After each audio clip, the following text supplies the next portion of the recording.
Happy Mother's Day sa lahat ng mga nanay. Pero alam niyo ba, may nabasa ko kahapon kasi bago ako natulog, ni-research ko yung history ng Mother's Day. Sabi ko, kailan ba ito nagsimula? Ano bang nangyari? Bakit biglang nagkaroon ng Mother's Day?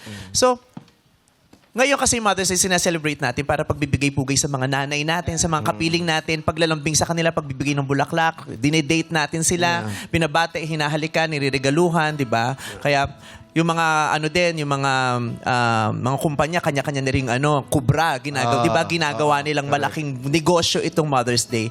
Pero ang Mother's Day pala nagsimula dahil may isang babae, kaya niya tinantusan yung araw na yun na itong araw to gagawin kong Mother's Day. Kasi yun yung araw na yun, nung isinilang niya ang Mother's Day, yun yung araw na nagluluksa siya dahil sa pagkawala ng kanyang ina.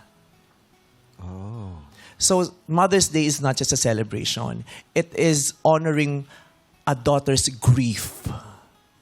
So, binabati natin lahat ng mga nanay nandito dito at sa lahat ng mga anak din na ngayon. Kasi siyempre maraming sa atin, special to eh.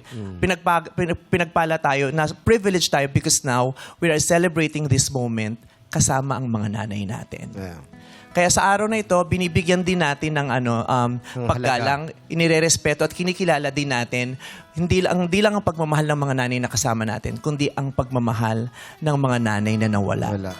At ginagalang din natin ang nararamdaman ng mga anak na sa ngayon ay nangungulila sa pagmamahal ng kanilang mga magulang. Today is all about a mother's love. Ang mga nanay na kasama natin, pati na rin ang mga nanay na nawala na. Kailangang ipagpatuloy natin ang pagbibigay-pugay sa pagmamahal nila. Happy Mother's Day to all the mothers.